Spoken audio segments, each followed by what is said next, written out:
નમસ્કાર વિદ્યાર્થી મિત્રો, વાલા ભાઈ બહેનો, ફરી એકવાર વિડિયો લેક્ચરના માધ્યમથી આપ સૌનું સ્વાગત છે। કાલે આપણે ટોપિક પર વાત કરી એસિડમાં સમાન આયન અસર। આજે આપણે વાત કરવા જઈ રહ્યા છીએ બેઝમાં સમાન આયન અસર। ધ્યાન રાખજો, એસિડમાં આપણે જોયું સમાન આયન અસરના કારણે પીએચમાં વધારો થાય। શું થાય? પીએચમાં વધારો। તમે સમજી શકો બેઝમાં સમાન આયન અસરના કારણે પીએચમાં ઘટાડો થતો હશે। બેઝમાં સમાન આયન અસરથી શું થતું? પીએચમાં ઘટાડો। તો પણ આપણે બેઝમાં સમાન આયન અસરને જોવાનો પ્રયત્ન કરીએ છીએ। સારું, તો અહીંયા ધ્યાન આપશો। આપણે એક બેઝ લઈએ છીએ, નિર્બળ બેઝ, અને નિર્બળ બેઝ જે છે એને સમાન આયન લઈશું આપણે, અને પછી આપણે સમાન આયન અસરનો અભ્યાસ કરીશું। ચાલો, તો મારી જોડે એક નિર્બળ બેઝ છે NH4OH। કયો નિર્બળ બેઝ છે? NH4OH। આ એક નિર્બળ બેઝ છે અને પાણીમાં નાખું છું NH4OH ને। તો ધ્યાન રાખજો, હવે NH4OH ને આપણે પાણીમાં નાખીએ છીએ તો એમાંથી બે આયનો છૂટા પડશે। એક છૂટો પડશે NH4 પ્લસ અને બીજો છૂટો પડશે OH માઇનસ। દાખલા તરીકે આવી રીતે નહીં કરવું, તમે બીજી રીતે પણ કામ કરી શકો, પણ આ થોડું બેસ્ટ રહેશે કે ભાઈ NH4OH એક નિર્બળ બેઝ છે અને પાણીમાં નાખ્યા, એમાંથી બે આયનો છૂટા પડ્યા NH4 પ્લસ અને OH માઇનસ। બેઝ કેવો है? નિર્બળ। मतलब પ્રક્રિયા આ બાજુ કેટલી હશે? 5%। આમ તો 2 થી 3% હોય, પણ આપણે વધુમાં વધુ માનીએ તો કેટલી હશે? 5%। અને 95% પ્રક્રિયા કઈ બાજુ હશે? પ્રતિગામી તરફ હશે। मतलब કે અવિયોજિત થવાની વાત હશે, વિયોજન થવાની વાત નહીં હોય। બરાબર।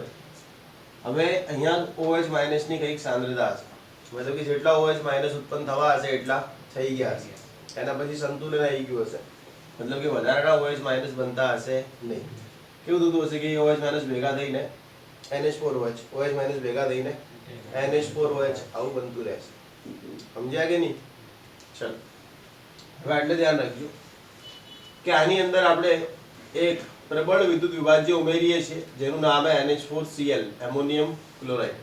ધ્યાન રાખજો, એમોનિયમ ક્લોરાઇડ NH4Cl આ એક પ્રબળ વિદ્યુત વિભાજ્ય છે। કેવું વિદ્યુત વિભાજ્ય? પ્રબળ। આમ તો આપણે NH4 પ્લસ હોય એને નિર્બળ કહીએ છીએ, પણ આ NH4Cl એક પ્રબળ વિદ્યુત વિભાજ્ય છે। કેવો હોય? પ્રબળ। તો એ ધ્યાન રાખજો, એક એક્સેપ્શન આપણા રૂલમાં જોવા જઈએ તો। હવે NH4Cl જ્યારે પાણીમાં નાખશો તમે તો એ શું ઉત્પન્ન કરશે? તો એ ઉત્પન્ન કરશે બીજું, અહીંયા પ્રતિવર્તીનો સિમ્બોલ નહીં આવે, અહીંયા સિમ્બોલ કયો આવશે? અપ્રતિવર્તી। કેમ કે 100% આનું કામ શું હોય? માત્ર ને માત્ર આયનો ઉત્પન્ન કરવાનું। તો એમાંથી બનશે NH4 પ્લસ વત્તા Cl માઇનસ, NH4 પ્લસ વત્તા Cl માઇનસ। સમજીને બેઠા કે? હવે તમે લ સેટેલિયરના નિયમને ચેક કરશો। કોને ચેક કરશો? લ સેટેલિયરના નિયમને। તો તમે જુઓ, અહીંયા પણ NH4 પ્લસ છે, આટલે પણ શું છે? NH4 plus. એટલે આપણે એમ કહી શકીએ કે આ દ્રાવણમાં કોની સાંદ્રતા વધી ગઈ છે? NH4 પ્લસ ની સાંદ્રતા વધી ગઈ છે। હવે એનો મતલબ કે સંતુલન ડિસ્ટર્બ થયું હોય, એનો મતલબ શું છે? સંતુલનને ખલેલ પહોંચી। ખરેખર અહીંયા સંતુલન આવી ગયું। શું આવી ગયું? સંતુલન। આપણે લ સેટેલિયરના નિયમમાં ભણ્યા છીએ કે અગર કોઈ પ્રક્રિયા સંતુલનમાં આવી ગઈ છે, કોઈ પ્રક્રિયા સંતુલનમાં આવી ગઈ છે, એના પછી તમે સંતુલનને શું કરો છો? ખલેલ પહોંચાડો છો। તો એક એવો ફેરફાર જાતે થાય કે જેના દ્વારા આપણે જે ખલેલ પહોંચાડી છે એની અસર શું થાય? નાબૂદ થાય। મતલબ કે અહીંયા સંતુલન આવ્યા પછી NH4 પ્લસ ની સાંદ્રતામાં શું થયો છે? વધારો। એટલે પ્રણાલી યાની કે પ્રક્રિયા એ પોતે જ NH4 પ્લસ ની સાંદ્રતાને શું કરશે? ઘટાડવાનો પ્રયત્ન કરશે। હવે NH4 પ્લસ ઘટાડવા હોય તો એકલા NH4 પ્લસ આ બાદ જાય? ના જાય। બીજું, NH4 પ્લસ Cl માઇનસ સાથે જોડાઈને આમ જઈ શકે? ના જાય, કેમ કે Cl માઇનસ એક પ્રબળ વિદ્યુત વિભાજ્ય છે। આ એક સ્ટ્રોંગ આયન છે। કેવો આયન છે? સ્ટ્રોંગ। અને સ્ટ્રોંગ આયનો કદી રિવર્સ જાય નહીં। એક વખત આયનાઇઝ થઈ ગયા તો થઈ ગયા। સમજણ પડી કે નહીં? તો સ્ટ્રોંગ આયન રિવર્સ નહીં જાય। રિવર્સ કોણ છે? વીક આયન હશે। કોણ હશે? વીક। તો ધ્યાન રાખજો, NH4 પ્લસ વીક આયન है। કેવો આયન है? વીક। OH માઇનસ વીક है। ધ્યાન રાખજો, NH4 પ્લસ કેવો है? વીક। આ બી કેવો है? વીક। આ કેવો है? વીક। ને આ કેવું હોય એટલે NH4+ ને રિવર્સ જેવું હોય પણ ક્લોરીન ના પાડી દેશે કે હું તો રાજપૂત છું ખબર પડી ને એકવાર જબાન આલ્યા પછી પાછી નહીં જાય મતલબ કે હું રિટર્ન નહીં જઉં શું કેવું ચાલ તો હું તો નહીં જઉં રિટર્ન તાર જવું હોય તો જા તું વી કે ખબર પડી તો એણે કીધું મારે તો જવું જ પડશે નહીં તો લસ અટે એને ખરાબ લાગશે મને ખરાબ લાગશે અને સંતુલન આખું ડિસ્ટર્બ થઈ જશે તો એણે કીધું એક કામ કર તું NH4+ ને કીધું તું કોના ભેગો જોડાઈ જા OH- અને શું બનાય NH4OH પણ આવું કરવાથી શું થશે આવું કરવાથી થશે એવું કે NH4+ અને OH- જોડાવા લાગશે અને શું બનાવવા લાગશે NH4OH તો ધીમે ધીમે દ્રાવણમાં કોની સાંદ્રતા ઘટવા લાગશે OH- ધીમે ધીમે શું થશે OH હવે OH- ઓછા થાય તો POH વધે POH વધે કેમ કે POH શું છે minus log of OH OH- ઓછા થાય તો POH વધે હવે POH વધે તો pH ઘટે કેમ કે pH પ્લસ POH બરાબર 14 આ મોટી થાય તો આ કેવી થાય નાની કેમ કે આ બંને સરવાળો તો કેટલો કરવાનો 14 પેલું મોટું થઈ જાય તો 14 કરવા માટે નાનું થવું પડે એનો મતલબ કે સમાન આયન અસરથી બેઝની pH માં શું થાય ઘટાડો એવું એક સ્ટેટમેન્ટ છે સમાન આયન અસરના કારણે બેઝની જે pH છે એમાં ઘટાડો થાય છે સમાન આયન અસરના લીધે બેઝની pH માં ઘટાડો થાય છે તમને ખબર પડી ગઈ કોમન આયન ઇફેક્ટ સમાન આયન અસર સમાન આયનો શું કરશે તો પ્રક્રિયાને પ્રતિગામી દિશામાં મોકલશે મતલબ કે જે વિયોજિત થઈ ગયું હોય એને પાછું અવિયોજિત કરાવડાવશે આ એક કામ છે સમાન આયન અસર દરમિયાન જે ખાસ કરીને જોવા મળે ચલો પણ એક વસ્તુ યાદ રાખો સમાન આયન અસર ઉત્પન્ન કરવા માટે તમારે નિર્બળ વિદ્યુત વિભાજ્યમાં શું ઉમેરવું પડે પ્રબળ વિદ્યુત વિભાજ્ય અને એ પ્રબળ વિદ્યુત વિભાજ્ય પાસે એક એવો સમાન આયન હોવો જોઈએ કે જે નિર્બળ વિદ્યુત વિભાજ્યમાં છે એના સિવાય સમાન આયન અસર ઉત્પન્ન કરી શકાતી નથી બીજું સમાન આયન અસરની જે ઇફેક્ટ છે એ એસિડમાં pH વધારવા માટે છે અને બેઝમાં pH ઘટાડવા માટે છે બરાબર હવે એક ટોપિક તમારા ચોપડીમાં પાછળના ભાગે આપેલો છે પણ એને બી હું અત્યારે જ પૂરો કરી દઉં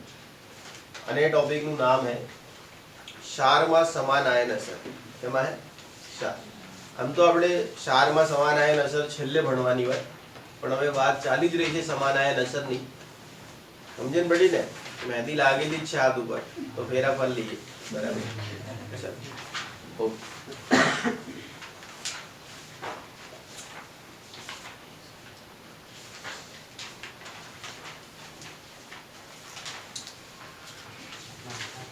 સાચી વાત ને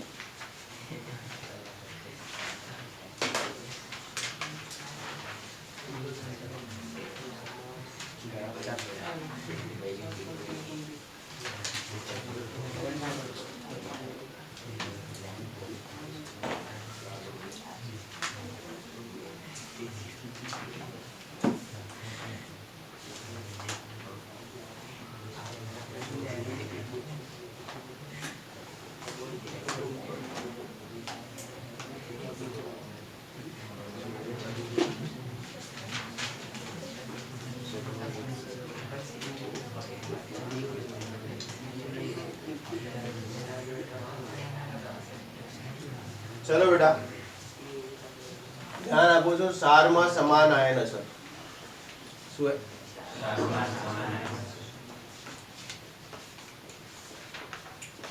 ક્ષારમાં સમાન આયન અસર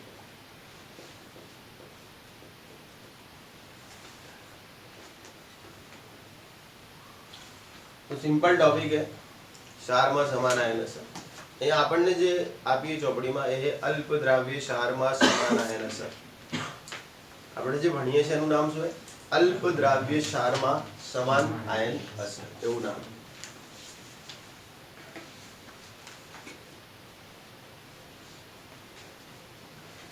ચલો બેટા હવે અલ્પ દ્રાવ્ય ક્ષારમાં સમાન આયન અસર. ધારો ક્ષાર એ ત્રણ પ્રકારના હોય, સુદ્રાવ્ય, અદ્રાવ્ય અને અલ્પ દ્રાવ્ય. સુદ્રાવ્ય એટલે જે દ્રાવ્ય થઈ જાય, એમાં સંતુલન જ ના આવે. એમાં સંતુલન ના આવે કેમ કે પૂરેપૂરા દ્રાવ્ય થઈ જાય. અદ્રાવ્ય એટલે એ લોકો દ્રાવ્ય ના થાય, એમાંય સંતુલન ના આવે. ખબર પડે કે નહીં? સુદ્રાવ્ય એટલે શું ખબર સમજો. ધારો કે એ બી છે અને સુદ્રાવ્ય, એન મતલબ ગાણો શું બનાવીશું? a પ્લસ અને b માઇનસ, aqueous aqueous. એન મતલબ પ્રક્રિયા કેવી થઈ ગઈ? 100% પૂરી અપ્રતિવર્તી. એટલે વાત ખતમ. હવે સંતુલન આવે ના. આ સુદ્રાવ્ય क्या है? सुद्राव्य. કે અદ્રાવ્ય નો મતલબ શું है? દ્રાવ્ય જ ના થાય. સમજો કે ભાઈ એ બી સોલિડ है, એને પાણી ના ગયા, એન પછી બી એ એ બી છે, એ બી સોલિડ જ છે, યા તો એ બી એક્વિયસ બન્યા છે સમજો, પણ આયનો છૂટા પડ્યા નથી. તમે સંતુલન આવે ના, આયનીય સંતુલન તો ના જ આવે. સમજ્યા કે? તો આવશે કેમ સંતુલન? અલ્પ દ્રાવ્ય. એટલે જે થોડા દ્રાવ્ય થયા છે અને બાકીનું દ્રાવ્ય થવાનું બાકી, એમાં સંતુલન આવશે. મતલબ કે જે નિર્બળ વિદ્યુત વિભાજ્ય જેવા છે એમાં શું આવશે? સંતુલન. તો એવા સારે ખાસ કરીને સિલ્વર હેલાઇડ, પણ સિલ્વર હેલાઇડ જે AgX બરાબર, એ બધા લગભગ કેવા છે? અલ્પ દ્રાવ્ય. AgCl, AgBr, AgI આ બધા અલ્પ દ્રાવ્ય સારો હોય. કેવા છે? અને હું તમને કહું ડી વિભાગના હેલાઇડ લગભગ બધા અલ્પ દ્રાવ્ય. ડી વિભાગ તો ખબર પડે, આપણા આવર્ત કોષ્ટકમાં ડી બ્લોક છે, એના જેટલા બી હેલાઇડ બને એ બધા લગભગ કેવા છે? અલ્પ દ્રાવ્ય. બરાબર. એના સિવાય જ્યારે આપણે ટોપિકને વિગતવાર જોઈશું ત્યારે જોઈ લઈશું કોણ કોણ અલ્પ દ્રાવ્ય છે. અત્યારે તો ખાલી આપણે જોઈ રહ્યા છીએ ક્ષારમાં સમાન આયન અસર. થોડુંમાં આપણે ટોપિકમાં એટલું બધું અંદર નહીં જઈ રહ્યા જેટલું આપણે વિચારી રહ્યા છીએ. ચલો તો આ નીકાળ દઉં બેટા.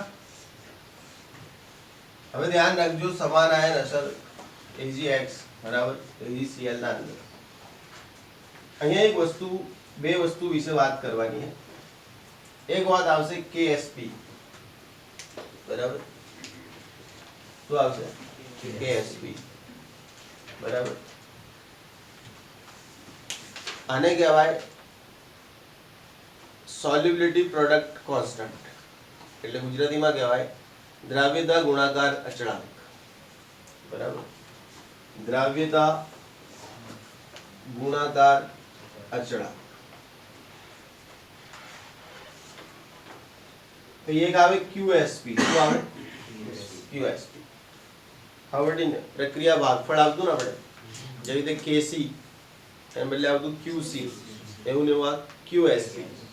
કોઈ પણ સમયે દ્રાવ્યતા ગુણાકાર અચળાંક. બરાબર. ને એક આવે QIP. શું આવે? QIP. I insolubility product, મતલબ કે અદ્રાવ્યતા ગુણાકાર. ખબર પડી કે નહીં? આ શું છે? અદ્રાવ્યતા ગુણાકાર. SP એટલે સોલ્યુબિલિટી પ્રોડક્ટ છે અને IP એટલે ઇનસોલ્યુબિલિટી પ્રોડક્ટ છે. એક કેટલું દ્રાવ્ય થયું એન માટે SP છે અને કેટલું દ્રાવ્ય ના થયું એન માટે IP છે. બરાબર. ના કે દ્રાવ્ય થતું હોય તો SP મોટો હોય IP નાનો હોય, અને અદ્રાવ્ય થવાનું ચાલુ થાય તો IP મોટો હોય અને SP નાનો. અને દ્રાવ્ય અને અદ્રાવ્ય વચ્ચે સંતુલન આવી જાય તો SP બરાબર IP. સમજણ પડી કે નહીં? એટલે તમારે ધ્યાન રાખવાનું આ ટાઈપનું હોય SP greater than IP. એન મતલબ પ્રક્રિયા કઈ બાજુએ? પૂર્વગામી. કઈ બાજુએ? પૂર્વગામી. પૂર્વગામીનો મતલબ એ દ્રાવ્ય થવાનું ચાલુ હોય. પૂર્વગામીનો મતલબ શું? દ્રાવ્ય થવાનું ચાલુ. ધારો કે એવું હોય SP કરતા IP મોટો હોય, એન મતલબ અદ્રાવ્ય થઈ રહ્યું હોય, એનો મતલબ પ્રક્રિયા કઈ બાજુએ? પ્રતિગામી. અને SP બરાબર IP એનો મતલબ સંતુલનમાં. આનો મતલબ એમ કે જેટલું દ્રાવ્ય થતું હશે એટલું ને એટલું અદ્રાવ્ય થતું હશે. અને ધારો કે કોઈ અદ્રાવ્ય થઈ ગયું તો હવે એટલું ને એટલું પાછું થશે? દ્રાવ્ય થઈ જશે. એનો મતલબ કે સિસ્ટમ કેવી રહેશે? સંતુલન. ચલો હવે આપણે જોઈ લઈએ કે શું વાત છે. તો વાત એવી છે કે આપણી જોડે પહેલા AgCl નું દ્રાવણ. કોનું દ્રાવણ?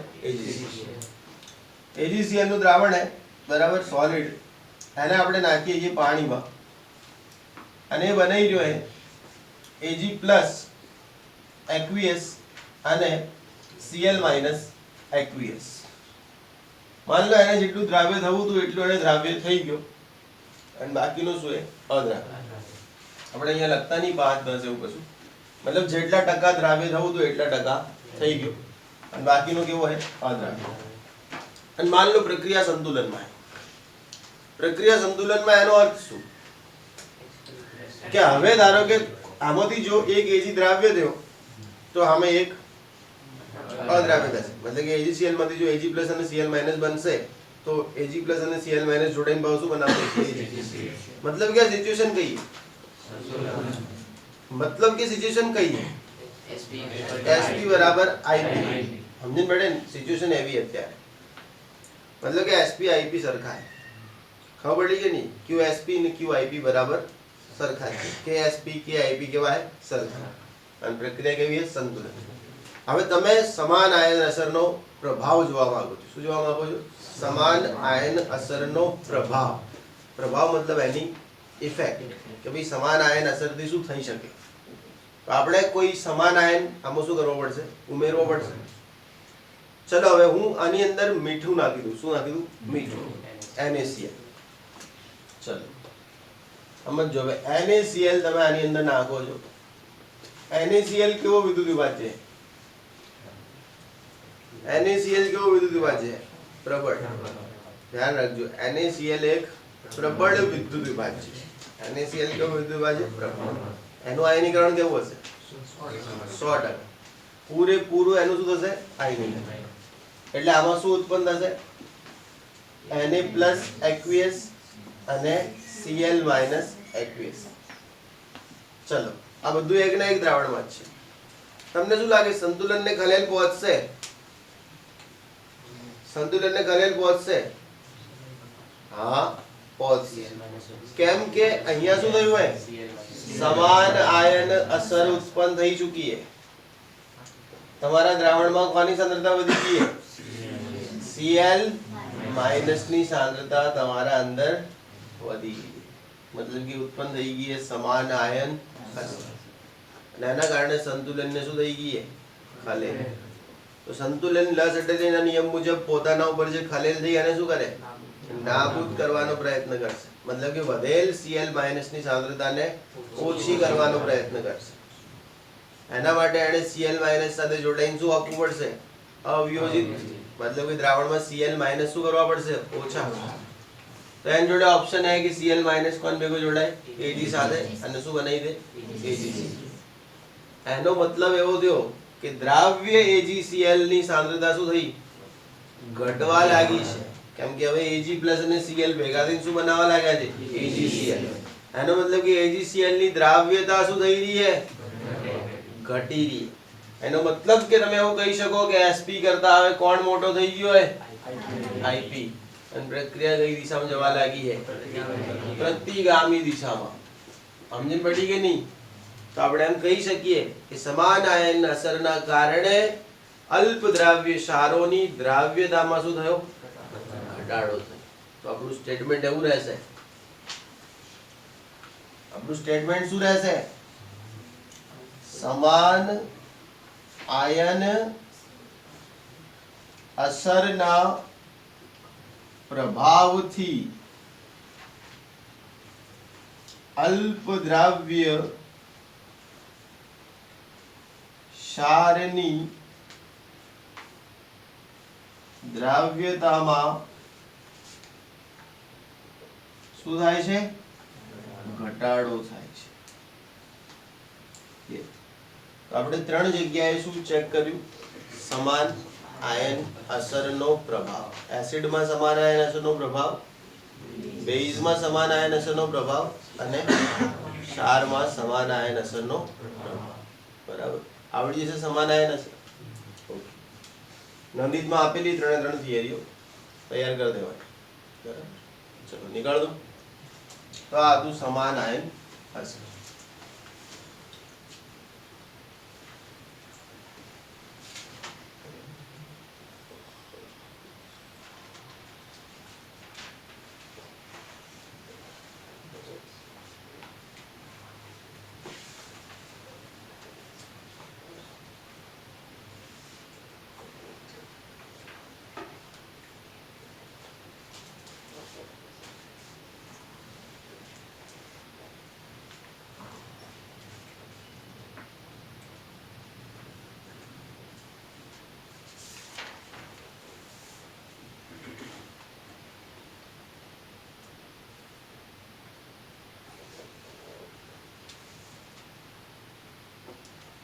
સારું, ચલો હવે એના ભાઈ આપણે જે થિયરી છે લાઈનમાં એ જોઈ લઈએ કઈ છે.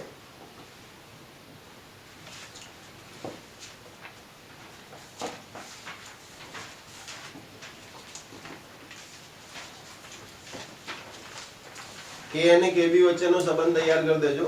જે પણ સરકારી સ્કૂલ વાળા છે એ બધા, તમને કે અને કેબી નો સંબંધ પૂછે બરાબર એવી થિયરી છે.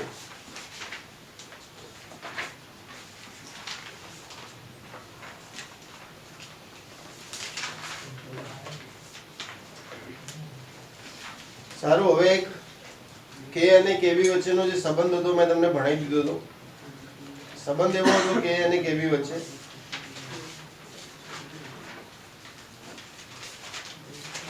કે કે ગુણ્યા કેબી બરાબર કે ડબલ્યુ બરાબર.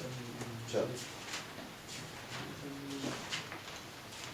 હવે એક ટોપિક છે ક્ષારનું જળ વિભાજન અને તેમના દ્રાવણની પીએચ. ટોપિક શું છે? ક્ષારનું જળ વિભાજન અને તેમના દ્રાવણની પીએચ.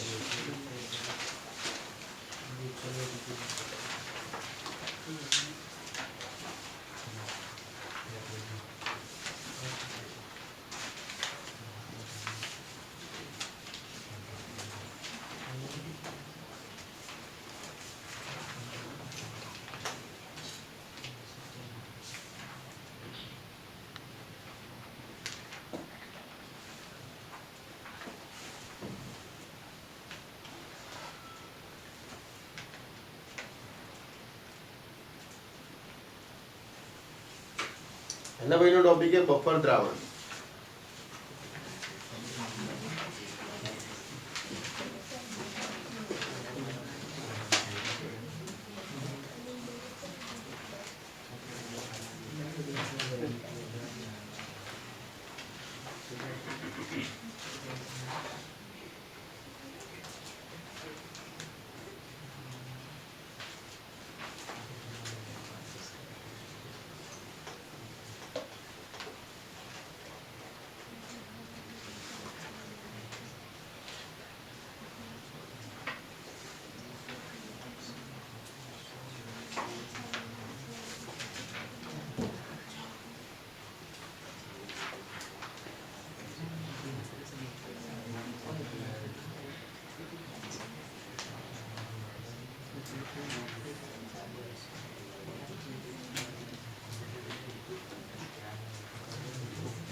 એના ભાઈ અલ્પદ્રાવ્ય ક્ષારના દ્રાવણમાં સંતુલન. એટલે એના ભાઈ એ ચેપ્ટર ખતમ. ઓકે, સારું. હવે જોઈ લો. હવે પહેલા ક્ષારનું જળ વિભાજન હે બરાબર. ક્ષારમાં જળ વિભાજન કેવી રીતે હે એના વિશે વાત કરી દઈએ. ચલો, ક્ષારનું જળ વિભાજન. હાલ અભ્યાસ થિયોરેટિકલ બધું હું તમને ભણાવી દઉં છું. મેથેમેટિકલ બધું આપણે પછી દેખીએ. પહેલા ખાલી થિયોરી સાંભળી લો વાતો શું બરાબર. ક્ષારનું જળ વિભાજન કોને કહેવાય? તો ક્ષાર શું હે? તો એસિડ અને બેઝ વચ્ચે પ્રક્રિયા થાય તો શું બને? ક્ષાર અને પાણી બને. એસિડ અને બેઝ વચ્ચે પ્રક્રિયા થાય શું બને? ક્ષાર અને પાણી. કે ભાઈ એસિડ વત્તા બેઝ તો શું બને? ક્ષાર વત્તા પાણી. હવે ક્ષારનું જળ વિભાજન એટલે શું? તો આનું ઊંધું. મતલબ કે ક્ષાર જે એની પ્રક્રિયા કોના સાથે થાય? પાણી સાથે. અને આમાંથી શું બને? એસિડ અને બેઝ બને. તો એને ક્ષારનું જળ વિભાજન. સમજ્યા કે નહીં? ક્ષારમાં શું નાખો? પાણી. અને એમાંથી એસિડ અને બેઝ પાછા મેળવવા આને કહેવાય ક્ષારનું જળ વિભાજન. હવે એવું કહેવાય કે આ જે ક્ષાર હે એ 3 પ્રકારના હોય. ક્ષાર 3 ની 4 પ્રકારના હોય. કેટલા પ્રકારના? 4. સમજો, ધારો કે strong acid plus strong base, એના કારણે ક્ષાર વત્તા પાણી મળ્યું. એના કારણે શું મળ્યું? ક્ષાર વત્તા પાણી. એસિડ કેવો? સ્ટ્રોંગ. ને બેઝ બી કેવો? સ્ટ્રોંગ. એના કારણે શું મળ્યું? ક્ષાર અને પાણી. તો એવું કહેવાય કે આવા ક્ષારનું જળ વિભાજન શક્ય નથી. મતલબ કે જળ વિભાજન ના થાય. જળ વિભાજન ન થાય. કેમ ના થાય જળ વિભાજન? કેમ કે આ સ્ટ્રોંગ એસિડ સ્ટ્રોંગ બેઝ છે, એના કારણે શું મળ્યું? ક્ષાર પાણી. સ્ટ્રોંગ નું જે આયનીકરણ થયું હશે કેવું હશે? 100%. આયન કારણે ક્ષાર બની ગયો. તો હવે ક્ષાર પાણી સાથે જોડાઈ અને પાછા આપણને એસિડ બેઝ આપી શકશે નહીં. મતલબ કે એનું જળ વિભાજન નહીં થાય. બરાબર. मान लो स्ट्रॉन्ग एसिड है અને વીક બેઝ है, એના કારણે શું મળ્યું है? ક્ષાર વત્તા પાણી. તો એમ કીધું है કે આમાં જળ વિભાજનની સંભાવના ખરી. આમાં જળ વિભાજનની સંભાવના છે. કેમ કે બેઝ કેવો હતો? વીક. બેઝ નિર્બળ है તો ક્ષાર જળ વિભાજન થઈ શકે. શું થઈ શકે? જળ વિભાજન થઈ શકે. એના પછી માન લો એવું થયું કે વીક એસિડ અને સ્ટ્રોંગ બેઝ है, વીક એસિડ અને સ્ટ્રોંગ બેઝ है, તો એના કારણે અગર ક્ષાર અને પાણી મળે તો એમાં પણ શું થઈ શકે? જળ વિભાજન થઈ શકે. કેમ કે આમાં એસિડ કેવો હોય? વીક. મતલબ કે આમાં બી જળ વિભાજન થાય. ક્લિયર? ચોથી સંભાવના है weak acid plus weak base અને એમાંથી શું મળે? ક્ષાર અને પાણી મળે. તો એમાં મહત્તમ જળ વિભાજનની સંભાવના है. કેવી? કેમ કે આમાં જળ વિભાજન વધુ થશે. કેમ? બંને વીક है. બંને વીક है એનો મતલબ કે આ ભાગનું જે આયનીકરણ હશે કેવું હશે? ઓછું. એટલે સંતુલન તરત આવી ગયું હશે. તો આમાં જળ વિભાજનની સંભાવના કેવી है? વધારે. તો ધ્યાન રાખજો હવે કયા પ્રકારના ક્ષારમાં જળ વિભાજન ના થાય. તો જે પ્રબળ એસિડ અને પ્રબળ બેઝ થી બનેલા ક્ષાર है એનું જળ વિભાજન ના થાય. અને જે ક્ષાર નિર્બળ એસિડ અને નિર્બળ બેઝ થી બન્યા હશે એનું જળ વિભાજન સૌથી વધુ થશે. પ્રબળ એસિડ નિર્બળ બેઝ, નિર્બળ એસિડ પ્રબળ બેઝ, એનું જળ વિભાજન અમુક માત્રામાં થઈ શકે. સમજ્યા કે નહીં? આ વાત કરી જળ વિભાજન. જળ વિભાજનમાં આપણે શું કરવાનું હોય? તો જળ વિભાજનમાં આપણે જે ક્ષાર है એને બે ભાગમાં વિભાજિત કરી દેવાનો. એનો ધન ભાગ અને એનો ઋણ ભાગ. ક્ષારના શું કરી દેવાના? બે ભાગ પાડી દેવાના, એક ધન અને એક ઋણ. જે ભાગ ઋણ है એને H+ આપી દેવાનો. એને શું આપી દેવાનું? H+ આપી દેવાનો. અને જે ભાગ ધન है એને આપી દેવાનો OH- આપી દેવાનો. સમજણ પડી? એટલે તમારું જે ક્ષાર है એ જળ વિભાજિત થઈ ગયું એમ કહેવાશે. તમે કોઈ બી ક્ષાર લો, ક્ષારના શું કરો? બે ભાગ કરી દો. એમાં ધનને શું આપો? OH અને ઋણને શું આપો? H+. તો એમ કહેવાય કે તમારા ક્ષારનું શું થઈ ગયું? જળ વિભાજન. બરાબર? સમજણ પડી? હવે તમને નિર્બળ એસિડ ઓળખતા આવડે છે? કોઈ એસિડ નિર્બળ है कि प्रबल है वो ओळखता आवड़े છે? कोई बेस प्रबल है कि निर्बल है वो ओळखता आवड़े છે?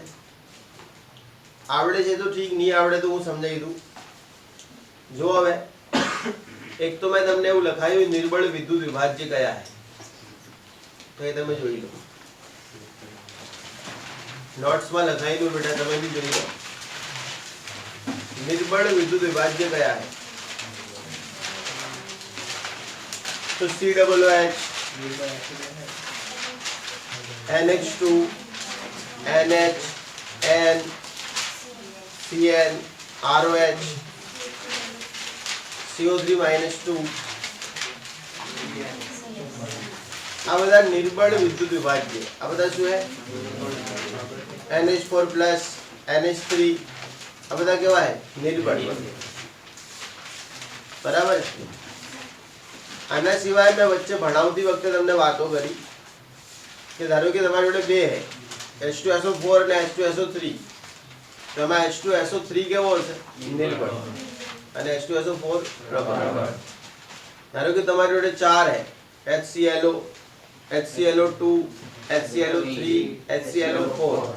એમાંથી આગળના બે નિર્બળ અને પાછળના બે પ્રબળ. તો તમને ખબર પડવી જોઈએ કે કયું નિર્બળ है અને કયું પ્રબળ है. દાખલા તરીકે HNO2 અને HNO3. તો HNO3 પ્રબળ અને HNO2 નિર્બળ. એવો તમને જાતે ખ્યાલ આવવો જોઈએ.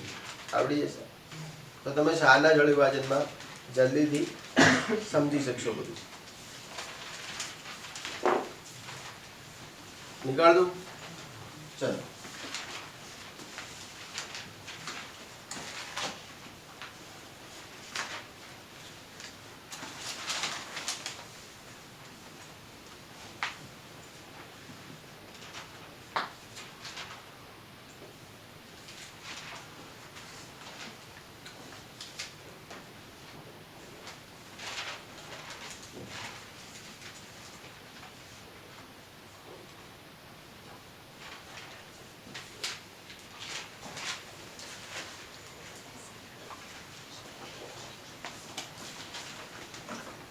એ ધ્યાન રાખશો. હું તમને અલગ અલગ ક્ષાર લખું. બીજી એક વસ્તુ સમજો, સ્ટ્રોંગ એસિડ અને સ્ટ્રોંગ બેઝ, આમાંથી કોઈ ક્ષાર બને તો એ તટસ્થ હોય. કેવો હોય? સ્ટ્રોંગ એસિડ અને વીક બેઝ, આમાંથી કોઈ ક્ષાર બને તો એ કેવો હશે? ધ્યાન રાખવાનું, કેવો હશે? એસિડિક. કેમ? Acid strong. આમાં શું બંને સ્ટ્રોંગ છે તો ભાઈ તટસ્થ, બાકી તો જે સ્ટ્રોંગ હોય એમાં જ જવાનું.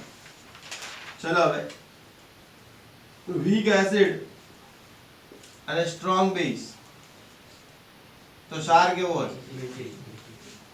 તો ક્ષાર હશે બેઝિક. ચલો weak acid plus weak base, તો ક્ષાર કેવો હશે? ક્ષાર હશે એની બેનને એસિડિક અથવા બેઝિક અથવા તટસ્થ, મતલબ કંઈ પણ હોઈ શકે.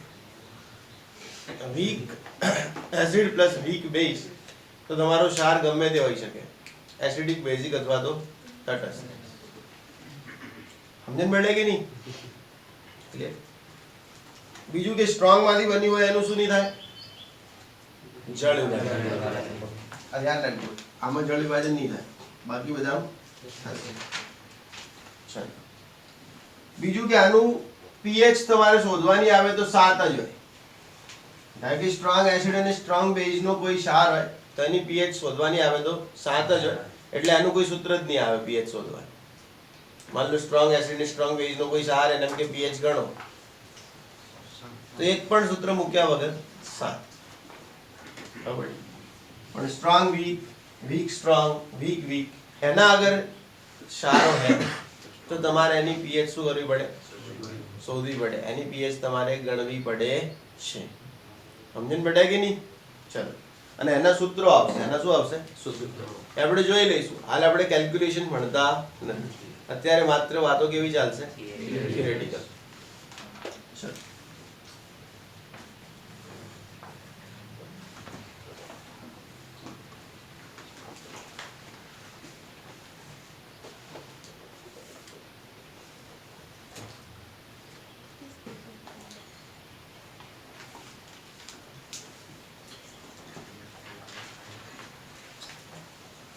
સારું. હવે પહેલા હું મારી રીતે પૂછી લઉં તમને એક બે પ્રશ્નો.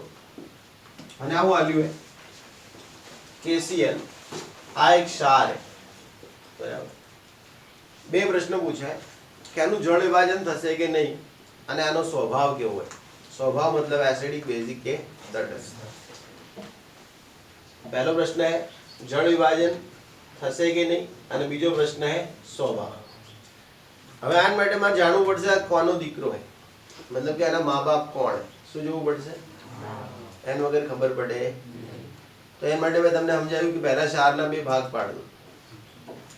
આના બે ભાગ પાડશો તો એક શું બનશે? K+ અને Cl-. ધન ભાગને શું આપો?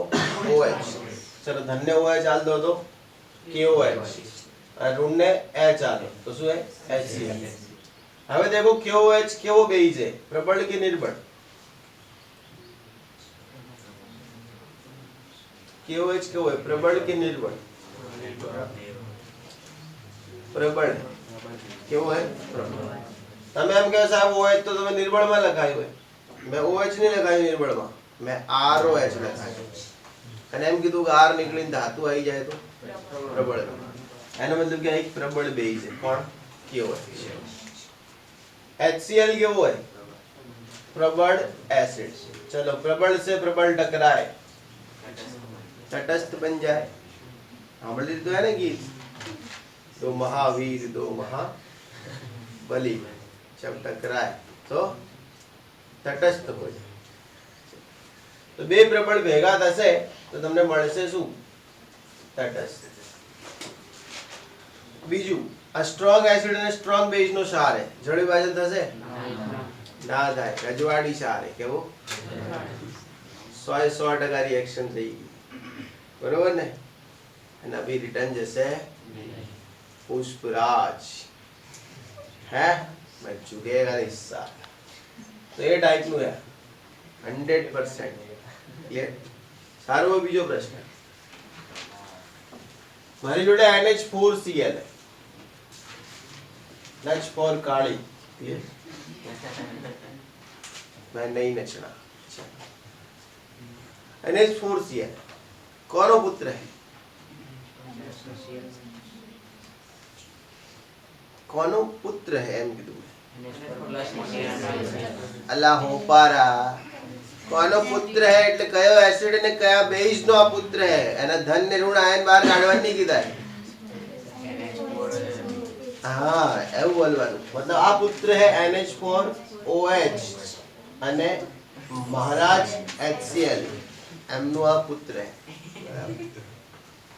સારું હોય.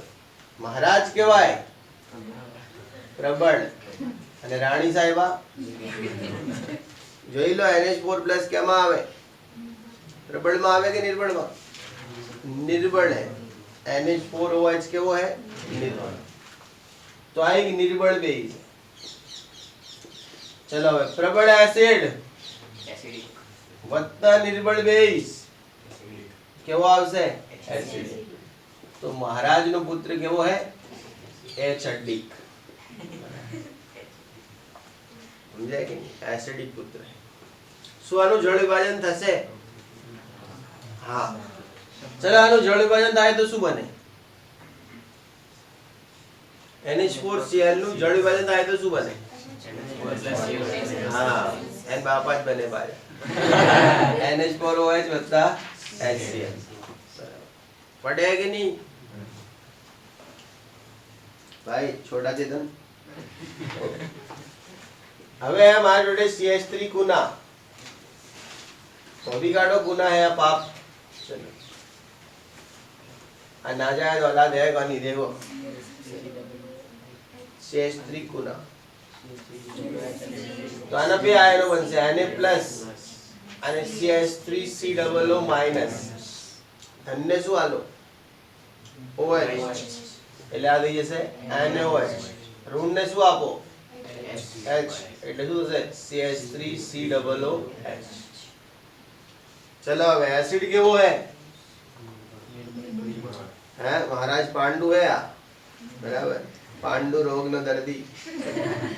तो आ निर्बल. और महारानी केवी है? प्रबल. वो एसिड ने राजा कहूं, बेज ने रानी कहूं छू. हाँ अमुक ने अमुक घड़ी राजा प्रबल ने रानी निर्बल ने मोड़ी छू. चलो पहला एसिड प्रबल अप्रबल. चलो आनो स्वभाव केवो हशे? बेसिक. एनो मतलब कि CH3COO એને કેવો है? बेसिक है. કેવો है? तो हम કહી શકું આની pH એ 7 કરતા કેવી હશે? મોટી હશે. આની pH 7 કરતા કેવી હશે? छोटी હશે. નાની pH 7 કરતા કેવી હશે? તો 7 જેવી હશે. સમજ્યા કે નહીં? કેમ કે આ તટસ્થ है. પેલો એસિડિક है. આ વાળો બેઝિક है. કેવો है? આવડી જાય. હવે તમને કોઈ પૂછે કે કયો કેવો है તમે ઓળખી બતાવશો? હે સાચું ઓળખી શકશો કે નહીં? સારું તો પૂછું એક.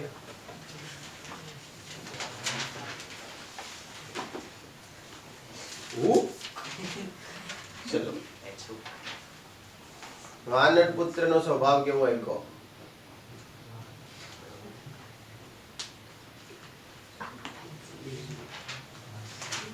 એ ચડ્ડિક है, बेसिक है कि तटस्थ है?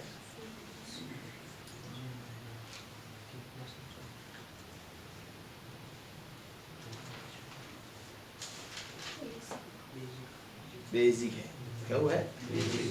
કેમ કે આ પુત્ર है મહારાજ ફોર્મિક એસિડ HCOOH અને મહારાણી પદ્માવતી KOH, એમનો આ પુત્ર है. બરાબર. હવે પડી ગઈ. હવે મહારાજ કેવા है? निर्बल અને બેઝ કેવો है? પ્રબળ. તો ઓવરઓલ સ્વભાવ કેવો રહેશે? બેઝિક. સારું, ચલો એક પ્રશ્ન है મારો. CH3COONH4 एसिडिक है कि बेसिक है?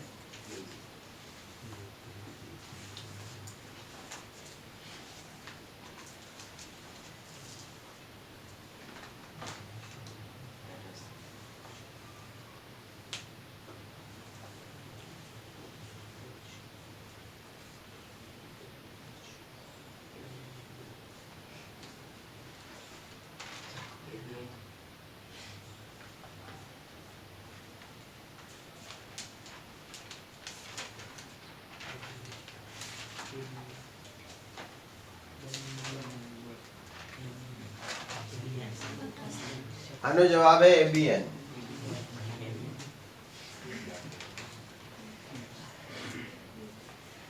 શું જવાબ है?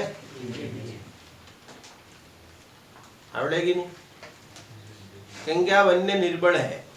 તમે જો આનો ધન આયન અને ઋણ આયન તમે છૂટા પાડો તો ઋણ થાય CH3COO માઈનસ અને ધન થાય NH4 પ્લસ.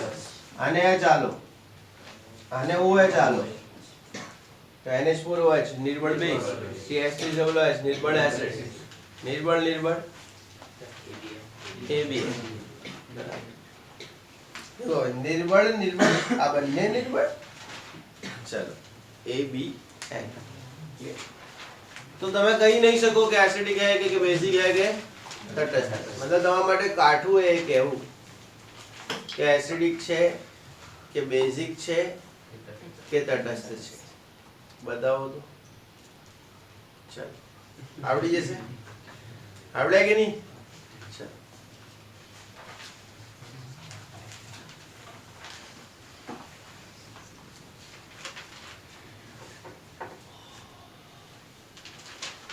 तो થિયોરેટિકલ ભાગ આટલો જ છે. બરાબર. અને થિયોરેટિકલ MCQ મેં તમને શીખવી દીધા. આના ઉપરથી ઓપ્શન બનાવીને પૂછીએ કે તમને એવી કેવો પ્રશ્ન પૂછે, હું ડાયરેક્ટ બતાવી દઉં, પ્રશ્ન કરાવતો નહીં. કેમ કે નીચેનામાંથી કયા ક્ષારની pH 7 કરતાં વધારે છે એ ઓપ્શન આલ દે. NH4Cl, NaCl, CH3COONA અને CH3COONH4. તો તમે જોઈ લેવાનું જે બેઝિક ક્ષાર બનતો હશે એની pH 7 વધારે છે. કોની સાથે? તો તટસ્થ બનતો. એ ટાઈપના પ્રશ્નો તમને પૂછી શકે. બીજું કે ક્ષારનું જળ વિભાજન એટલે શું? તો ક્ષાર જેમાંથી બન્યો છે, જે એસિડ અને જે બેઝ માંથી ક્ષાર નિર્માણ થયો એ જળ વિભાજનથી પાછળ મેળવવાની ક્રિયા એને કહેવાય ક્ષારનું જળ વિભાજન. એમાં ધ્યાન રાખજો કે જે વીક ભાગ હોય પાછો મળે, જે સ્ટ્રોંગ ભાગ હોય પાછો મળે નહીં. એ સમજાવું તમને. એક વસ્તુ થોડી બતાવી દઉં. હવે વીક ભાગ પાછો મળે, સ્ટ્રોંગ ભાગ પાછો ના મળે એનો મતલબ શું એ સમજી લો. ધારો કે બંને સ્ટ્રોંગ હશે તો જળ વિભાજન થાય જ નહીં. કે NaOH વત્તા HCl અને શું બન્યું? NaCl. શું બન્યું? NaCl. હવે તમે NaCl વત્તા પાણી નાખો તમે તો તમને NaOH અને HCl પાછા મળતા નથી. કેમ કે એવું જળ વિભાજન સંભવ નહીં. પણ ધારો કે એક સ્ટ્રોંગ ને એક વીક है તો એમ કે જળ વિભાજન થાય છે. પણ એમાં એવું હોય કે પૂર્ણ જળ વિભાજન નહીં થતું. કેવું જળ વિભાજન નહીં થતું? મતલબ પૂરેપૂરું તમને રિટર્ન નહીં મળે. જે સ્ટ્રોંગ હશે એ તો રિટર્ન નહીં જ મળે, જે વીક હશે એ તમને શું થશે? રિટર્ન મળશે. સમજો કેવી રીતે? માન લો કે તમે CH3COONA તમારી જોડે હે ક્ષાર. આ શું હે? ક્ષાર. CH3COONA નામનો એક શું હે? ક્ષાર. હવે તમે આનું જળ વિભાજન કરાવો. શું કરાવો? જળ વિભાજન. ચલો તો પહેલા તો કેવી રીતે બન્યો હું સમજાવી દઉં. તો હકીકતમાં બન્યો આવી રીતે હશે. CH3COOH વત્તા NaOH. આ બેના ભેગા થવાથી શું બન્યું હશે? CH3COO Na વત્તા પાણી. આવું બન્યું હશે. સમજ પડી કે નહીં? CH3COO Na વત્તા. ક્લિયર? હવે તમે આનું જળ વિભાજન કરાવો. શું કરાવો? હવે હકીકતમાં આને આયનની ભાષામાં બતાવું તો આ ટાઈપનું થાય. CH3COOH બરાબર વત્તા શું હે? NaOH. આને આયોનિક લેંગ્વેજમાં બતાવીએ તો આ ટાઈપનું થશે. CH3COO માઇનસ વત્તા Na પ્લસ વત્તા H પ્લસ. ઓકે ચલો આનું પહેલા બધું CH પ્લસ સમજણ પડે કે નહીં? CH3COO માઇનસ પછી H પ્લસ. ઓકે પછી Na પ્લસ અને પછી શું હશે? OH minus. આ ટાઈપનું હશે. ખબર પડી કે નહીં કેવું હશે? આ ટાઈપ. સમજણ પડે? ચલો मतलब કે આ ક્ષાર હે એ આ ટાઈપનો બતાવ્યો મેં તમને. મતલબ આનો આ જ ભાગ હે. સમજણ પડે કે નહીં તમને? એનું એ જ છે. એટલે CH3COO માઇનસ આર્યો હે કે નહીં? એના પછી આ Na પ્લસ રહ્યો. અહીંયા H2 માં શું H પ્લસ ને OH માઇનસ તો બધું લખેલું છે. હવે એમ કીધું કે જળ વિભાજનથી શું થાય? મતલબ કે જ્યારે એનું રિટર્ન તમે જળ વિભાજન કરો ત્યારે શું થાય? તો એવું કહેવાય કે જળ વિભાજનથી તમને આ તો પાછો મળી જાય. કોણ? CH3COOH. પણ Na અને OH જોડાતા નથી અને NaOH ક્યારે પણ પાછો મળતો નથી. સમજણ પડે કે નહીં?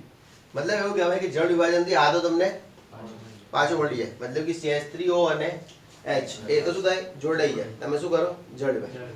પણ Na પ્લસ ને OH માઇનસ જોડાતા નથી કેમ કે આ સ્ટ્રોંગ ઇલેક્ટ્રોલાઇટ હે. કેવો હે? સ્ટ્રોંગ. તો એ પાછો જોડાશે. આ નિર્બળ એસિડ હે. કેવો હે? તો એના જે ઘટકો હે એ જોડાઈ શકે. આ કેવો હે? સ્ટ્રોંગ. મતલબ આને એકવાર આ લીધું તો આ લીધું. હવે ભાઈ Na પ્લસ ને OH માઇનસ જોડાશે. એટલે તમે જો દ્રાવણમાં શું બચે તમારી જોડે? Na પ્લસ તો તેલ પીવા ગયા. બીજું શું બચે? OH માઇનસ કોઈ જગ્યાએ બચી જાય એનો મતલબ એનો સ્વભાવ કેવો થઈ જશે? અહીંયા વધારાના શું હે? OH minus. કેમ કે એસિડ તો પાવ જતો તો દ્રાવણમાં બચ્યા શું? OH minus. એન માટે આ ક્ષાર કેવો રહેશે? બેઝ. અને તમે આપણા નિયમથી ગોતવો હોય તો ગોતી લો કેવો હોય? ખબર પડી? એટલે પૂર્ણ જળ વિભાજન છે એવું કહી શકાય. એટલે આમાં જળ વિભાજન ખાલી કેટલું થાય ખબર પડે ને તમને? આટલું જ થાય. મતલબ કે CH3O અને H પ્લસ આટલું જળ. मतलब कि તમારી જોડે અગર CH3COO Na है समझो CH3COO શું है Na અને તમે એનું જળ વિભાજન કરશો તો તમને શું આવશે CH3COOH plus Na plus plus OH આવું આલ દેશે સમજણ પડે કે નહીં પૂર્ણ જળ વિભાજન થશે ક્લિયર ચલો એક ક્વેશ્ચન હું તમને પૂછું તમારી જોડે કેટલી બુદ્ધિ है એ આપણે જોઈએ મારી જોડે NH4Cl है શું है NH4Cl અને હું એનું જળ વિભાજન કરું તો મને શું આવશે આલો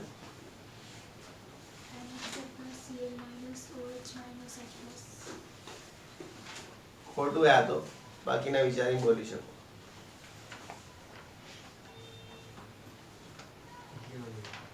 કારણ કે તું જવાબ આલે આ રાજા NH4OH ને HCl HCl શું કામ બનશે હું આગળ તો કહ્યું જે સ્ટ્રોંગ હોય એની જોડાય તમે આમ વિચારો NH4Cl બન્યો કેવી રીતે હશે એટલે કેવી રીતે બન્યો હશે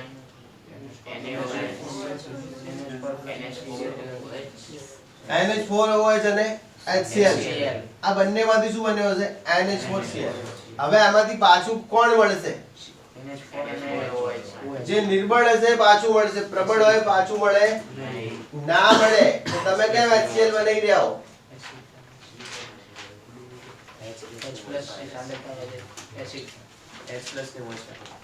H પ્લસ ને OH માઇનસ તો તટસ્થ થઈ જાય NH4Cl હે આમાંથી શું બનશે NH4OH વત્તા શું રહેશે H પ્લસ વત્તા Cl ના ખબર પડી ને તો સમજો ભાઈ. NH4OH એ કોનો બને? સોરી, NH4Cl કોનો બને? NH4OH વત્તા HCl. આ કેવો હોય? વીક. આ કેવો હોય? કયું પાછું મળે? વીક. કારણ કે જળ વિભાજન નિર્બળનું જ થાય, પ્રબળનું ના થાય. એટલે તમને આ પાછું મળી શકે, મતલબ કે આ પાછું મળી ગયું. NH4OH તમને પાછો મળે. પણ સ્ટ્રોંગ પાછો ના મળે એટલે શું રહે? H+ ને Cl- જ રહે. હવે અહીંયા શું હે? H+. એટલે સોલ્યુશન કેવું થાય? એસિડિક. અને તમે જોઈ લો આનો સ્વભાવ બી કેવો હોય. સમજણ પડે કે નહીં? અહીંયા H+ ઉત્પન્ન થાય એટલે એની pH 7 થી નીચે જાય. પેલામાં OH- ઉત્પન્ન થાય એટલે એની pH 7 થી ઉપર છે. તો એવું સમજાવવાની કોશિશ કરીએ ચોપડીમાં. ક્લિયર થાય? તમે જળ વિભાજન કરાવશો ક્ષારનું તો તમને એસિડ અને બેઝ પાછા મળશે. એની ગેરંટી શું હે? કે નિર્બળ હશે તો. હું કેમ બોલ્યો કે વીક અને વીક નું જળ વિભાજન મહત્તમ હે? એમાં બંને પાછા મળે. એસિડ પાછું મળશે અને દેખો સ્ટ્રોંગ એસિડ સ્ટ્રોંગ બેઝ કશું પાછું નહીં મળે. Strong acid weak base, base પાછો મળશે. Weak acid strong base, acid પાછો મળશે. બંને વીક, બંને પાછા. તો સંપૂર્ણ જળ વિભાજન તો કોને કહેવાય? Weak plus weak. બાકીના જળ વિભાજન કહેવાય અપૂર્ણ, આંશિક, અંશતઃ. સમજણ બેઠે? તો એવો એમસીક્યુ બનાવીને પૂછ્યા કે કયા ક્ષારનું જળ વિભાજન અંશતઃ है, यानी कि अपूर्ण है. કયા ક્ષારનું જળ વિભાજન સંપૂર્ણ? સમજણ બેઠે કે નહીં? તો ધ્યાન રાખજો. કેટલા વાગ્યા? 11. ઓકે, આવડી ગયું જળ વિભાજન. નીકાળો તો શાનું જળ વિભાજન. હવે આન ભાઈનો એક ટોપિક है બફર. શું ટોપિક है?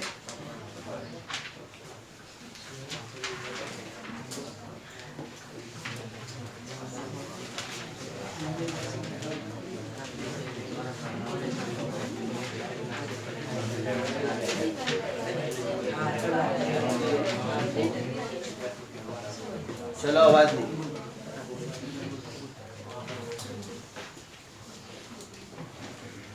टॉपिक નું નામ है બફર દ્રાવણ.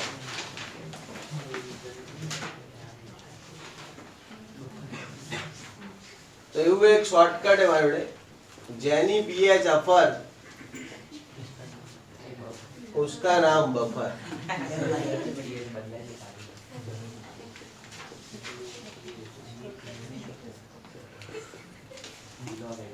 સમજણ પડે?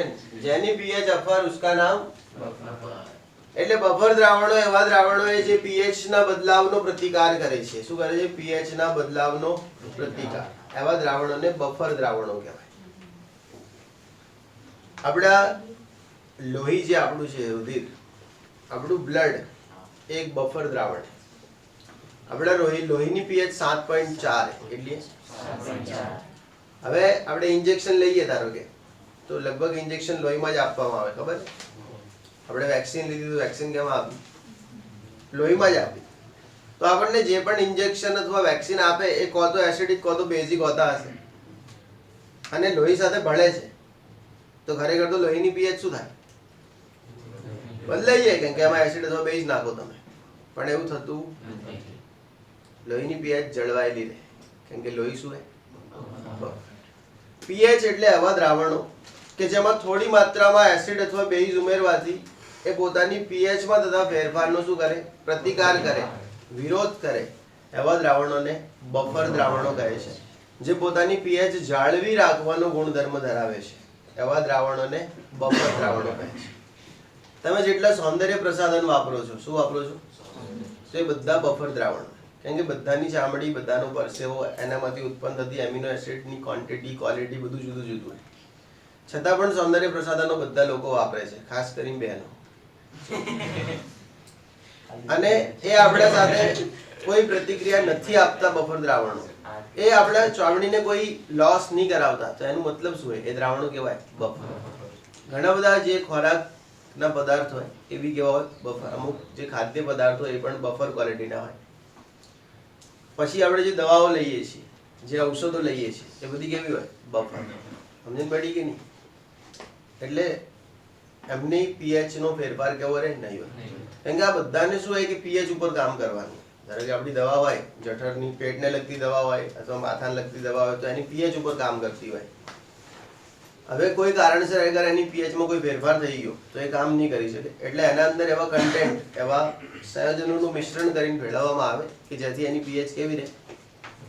અચળ રહે. એટલે એવા દ્રાવણોને શું કહેવાય? વ્યાખ્યા આવડશે. જે દ્રાવણોમાં અલ્પ માત્રામાં આલ્કલી અથવા એસિડ ઉમેરવાથી તે પોતાની પીએચ ના ફેરફારમાં પ્રતિકાર કરે છે એવા દ્રાવણોને બફર દ્રાવણો કહે છે. જેની પીએચ અફર, એનું નામ બફર. બરાબર. અફર યાની ફેરવાય નહીં. ચોપડીમાં આપેલું જ છે બધું. સારું.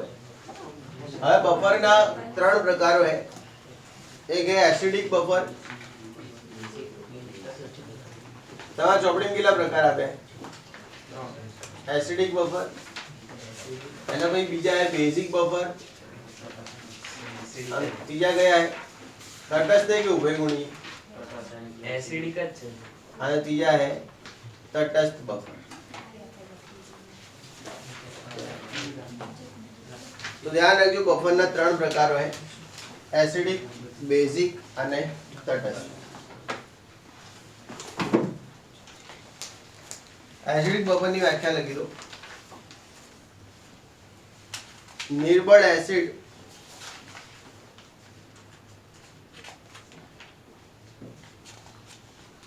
અને તે નિર્બળ એસિડના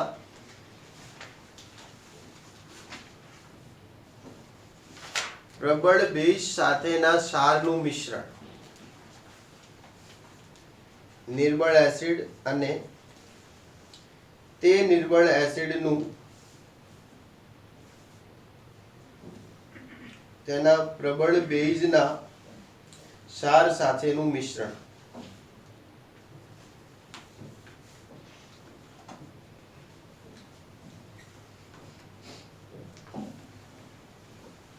ખબરડી હું શું બોલ્યો? નિર્બળ એસિડ અને તે નિર્બળ એસિડનું તેના પ્રબળ બેઝ સાથેના ક્ષારનું મિશ્રણ, એટલે એને કહેવાય એસિડિક બફર. લખો બેઝિક બફર.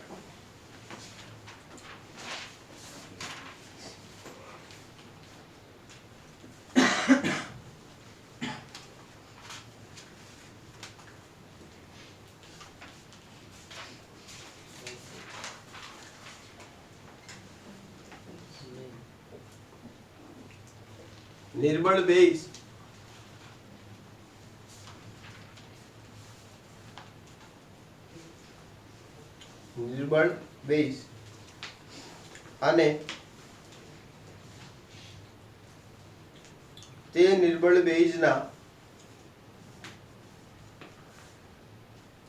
બેઝ અને તે નિર્બળ બેઝના તેના પ્રબળ ક્ષાર સાથેનું મિશ્રણ. તેના પ્રબળ ક્ષાર સાથેનું મિશ્રણ.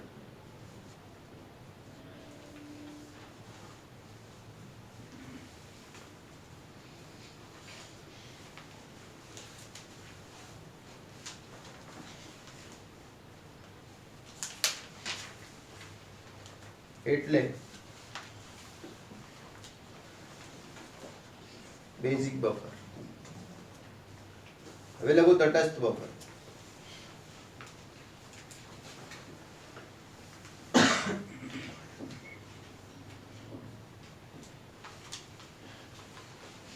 કયું લખવાનું?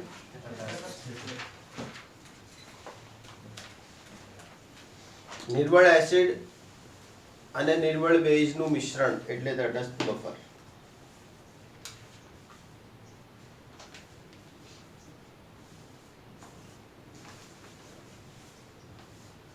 નિર્બળ એસિડ અને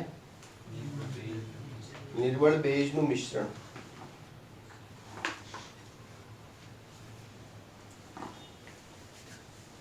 એટલે તટસ્થ બફર.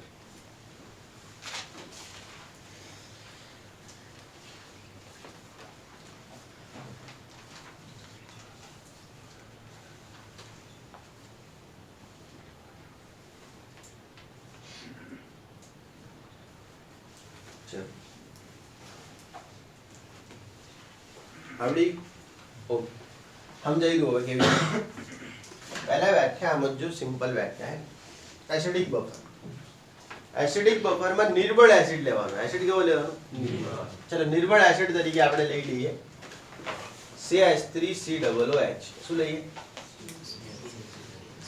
એસિડ કેવો નિર્બળ એટલે નિર્બળ એસિડ CH3COOH વત્તા આ જ એસિડ નું પ્રબળ બેઝ સાથેનો સાર હવે આ જ એસિડ એટલે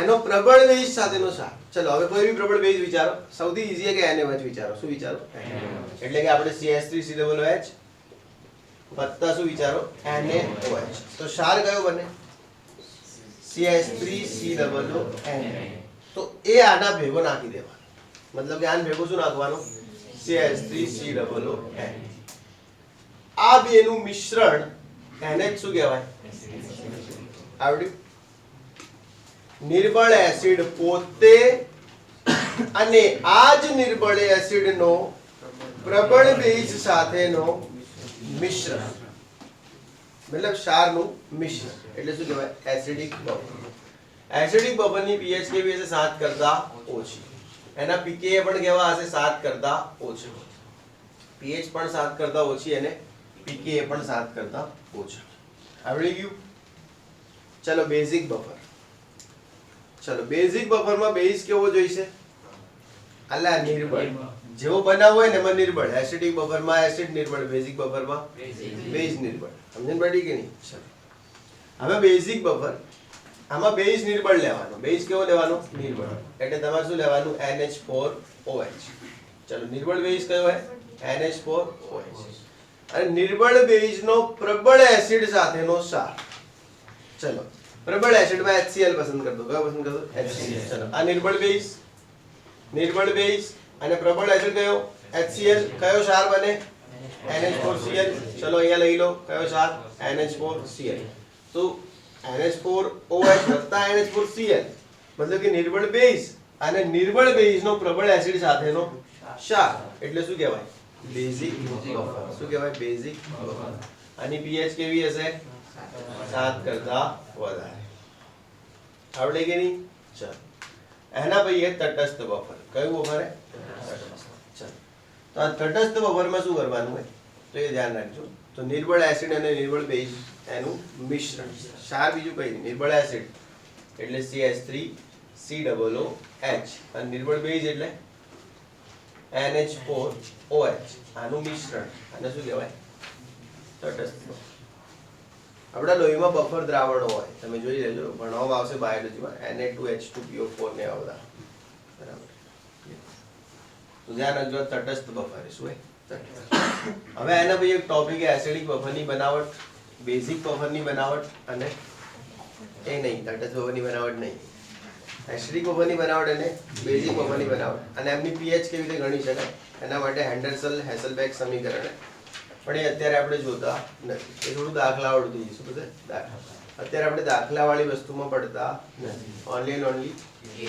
થિયરીમાં જઈ રહ્યા છીએ આવડી જશે તો બફર થિયરી મોસ્ટ IMP પરીક્ષામાં પૂછાય તો બફર દ્રાવણો એટલે શું તે સમજાવી એસિડિક બેઝિક અને તટસ્થ બફરની વ્યાખ્યા આપી ઉદાહરણ આપો તો બફરની વ્યાખ્યા હાલ લેવાની કે બફર દ્રાવણો એવા દ્રાવણો કે જેમાં થોડી માત્રામાં એસિડ કે બેઝ ઉમેરવાથી એમની pH નો ફેરફારનો શું કરે પ્રતિક્રિયા અને બફર દ્રાવણોના 3 પ્રકાર છે એસિડિક બફર બેઝિક બફર અને તટસ્થ બફર આવડી જશે ઓકે કેટલા વાગે 11:05 હજી વાર એને 11:30 ની એને 11:20 ની એને સીધો ઓકે ચાલો હવે આટલે ધ્યાન રાખજો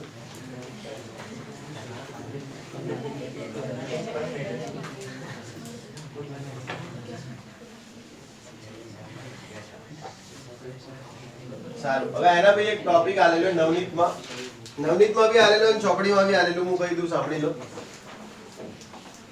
ફટાફટ બોલ દઉં વાર્તા જ છે દ્રાવ્યતા એટલે શું તો નિયત તાપમાને નિયત જથ્થાના દ્રાવકમાં દ્રાવ્ય થતો મહત્તમ જથ્થો એટલે દ્રાવ્યતા ભલે કે દ્રાવ્ય કેટલો જથ્થો થયો એને શું કહેવાય દ્રાવ્ય પણ નિયત તાપમાને નિયત જથ્થાના દ્રાવકમાં બરાબર, એને શું કહેવાય? દ્રાવ્ય. દ્રાવ્યતા કયા પરિબળો પર આધાર રાખે? તો દ્રાવ્યતા એક તો તાપમાન ઉપર આધાર રાખે. કોના ઉપર? તાપમાન. એમાં જોઈ લેવાનું કે પદાર્થ દ્રાવ્ય થાય તો ઉષ્માક્ષેપક રીતે થાય કે ઉષ્મા શોષક થાય. કે ખાંડ હે તો ખાંડ પાણીમાં દ્રાવ્ય થાય તો ઉષ્મા શોષક પ્રક્રિયા. એવી કન્ડિશનમાં તાપમાન વધારવાથી દ્રાવ્યતા વધશે. પણ ધારો કે ચૂનો તમે પાણીમાં દ્રાવ્ય કરો તો ઉષ્મા ક્ષેપક, એમાં બી દ્રાવ્યતા ઘટશે. એક તાપમાન દ્રાવ્યતા પર અસર કરતું પરિબળ. બીજું સૌથી અગત્યનું પરિબળ દ્રાવ્યતા પર અસર કરતું એ લેટાઈસ ઉર્જા અને જલીયકરણ ઉર્જા. કયું એ? લેટાઈસ અને જલીયકરણ. ભણાઈ દીધું મેં. લેટાઈસ વધારે હોય દ્રાવ્યતા ઓછી હોય, જલીયકરણ વધારે હોય તો દ્રાવ્યતા વધારે હોય, અને લેટાઈસ અને જલીયકરણ સરખી હોય તો સંતુલન. શું હોય? સંતુલન. તે વાત લખીએ કે દ્રાવ્યતા પર અસર કરતું પરિબળ કોણ है. પછી એક વાત કરીએ દ્રાવકનો સ્વભાવ. देखो कई कई बातों करिए. पहली बात करिए तापमान. कोनी बात करिए? तापमान. बीजी बात आ करिए અને આ વાત આપણને આવડે જ છે. આવડે કે નહીં? ભણાઈ લીએ ને? મેં ક્લાસમાં કરાવી લી. ચલો એના પછી ત્રીજી વાત કરી है અહીંયા, એ है ध्रुवीय ध्रुवीय ध्रुवीय ध्रुवीय अध्रुवीय अध्रुवीय. આને મારી ભાષામાં હું કહું છું લાઇકિંગ રૂલ. શું કહું છું? Liking rule. મનગમતાનો નિયમ. આમાં એવું કીધું હે કે જે ધ્રુવીય દ્રાવ્ય હોય ને એને ધ્રુવીય દ્રાવકો ગમતા હોય. મતલબ કે NaCl તો એ પોતે ધ્રુવીય છે તો એને દ્રાવ્ય થવા માટે પાણી ગમશે. શું ગમશે? પાણી. તમે એને પેટ્રોલમાં નાખશો દ્રાવ્ય નહીં થાય. તમે જોઈ લેવાનું, મીઠું તમે પેટ્રોલમાં નાખો દ્રાવ્ય ના થાય. કારણ કે NaCl ધ્રુવીય છે, પેટ્રોલ અધ્રુવીય. એટલે એમ કીધું કે ધ્રુવીય પદાર્થ એ ધ્રુવીય દ્રાવકમાં દ્રાવ્ય થાય અને અધ્રુવીય હોય એ અધ્રુવીય દ્રાવકમાં દ્રાવ્ય થાય. ચૌધરી ચૌધરીમાં, પટેલ પટેલમાં, વાણિયા વાણિયામાં, માળી માળીમાં. એકબીજામાં છેતરાય. ચલો તો આ ટાઈપની આ વાત સમજ્યા કે નહીં? ચલો તો એક આ વાત કરીએ. બીજી મોસ્ટ એમ્પી વાત કરીએ.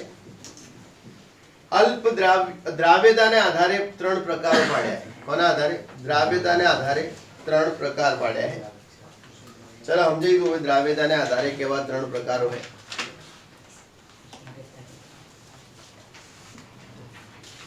દ્રાવ્યતાને આધારે ત્રણ પ્રકાર છે. સુદ્રાવ્ય, અદ્રાવ્ય અને અલ્પદ્રાવ્ય. દ્રાવ્યતાને આધારે કેટલા પ્રકારે? ત્રણ. સુદ્રાવ્ય, અદ્રાવ્ય અને અલ્પદ્રાવ્ય. એમ કીધું કે જેમની દ્રાવ્યતા 0.1 મોલર અથવા એનાથી વધારે છે એ બધા સુદ્રાવ્ય. એ બધા કેવા છે? સુદ્રાવ્ય. જેમની દ્રાવ્યતા ઘણી ઓછી છે, જેમની દ્રાવ્યતા ઘણી ઓછી છે એ બધા અદ્રાવ્ય. અને જેમની દ્રાવ્યતા 0.01 મોલર અથવા એન જેટલી છે એ બધા અલ્પદ્રાવ્ય. એ બધા કેવા છે? અલ્પદ્રાવ્ય. 0.01 મોલર અથવા એનાથી વધારે છે એ બધા કેવા છે? અલ્પદ્રાવ્ય. ઘણી ઓછી દ્રાવ્યતા હોય એ બધા અદ્રાવ્ય અને બાકીના બધા સુદ્રાવ્ય. હવે સુદ્રાવ્યના ઉદાહરણમાં લખી દેવાનું NaCl, KCl, HCl. આ બધા કેવા છે? સુદ્રાવ્ય. અદ્રાવ્યના ઉદાહરણમાં યાદ રાખવાનું ચડીસ કે પબીસ, મતલબ લેડ અને કેડમિયમ. ચડીસ કે પડીસ એવી રીતે ક્લિયર. તો એ અદ્રાવ્યના ઉદાહરણ. કોના ઉદાહરણ? અદ્રાવ્ય. અને અલ્પદ્રાવ્યમાં ટેન્શન લેવાની જરૂર નહીં છે. આખે આખો ટોપિક જ આવશે. AgCl, એના પછી MgSO4, BaSO4. બરાબર. આ બધા અલ્પદ્રાવ્ય કહેવાય. અલ્પદ્રાવ્ય ક્લિયર. તો યાદ રાખજો દ્રાવ્યતા એટલે શું? તો નિયત જથ્થાના દ્રાવકમાં નિયત તાપમાને દ્રાવ્ય થયેલો દ્રાવ્યનો જથ્થો એને કહેવાય દ્રાવ્યતા. દ્રાવ્યતા ઉપર અસર કરતા પરિબળ તો તાપમાન, એના પછી લેટાઈસ ઉર્જા અને જલીયકરણ ઉર્જા, એમનું જે સંતુલન એ, એના પછી ધ્રુવીય ધ્રુવીયમાં, અધ્રુવીય અધ્રુવીયમાં, અને પછી દ્રાવ્યતાને આધારે ત્રણ પ્રકાર. સારું, હવે આપણે શું બાકી છે? તો એક તો આપણે હવે KSP ના દાખલા શીખવાના બાકી, એના પછી ક્ષાર જે છે એના દાખલા શીખવાના બાકી, એના પછી બફર જે છે એના દાખલા શીખવાના બાકી, એના પછી આપણે Ka ગુણ્યા Kb નો જે સંબંધ લાવ્યો હતો KW એના ઉપરથી દાખલા શીખવાના બાકી. બરાબર. તો આટલું ચેપ્ટરમાં બાકી છે એ આપણે ચાલુ કરી દઈશું. Thanks for the watching. Like, share and subscribe.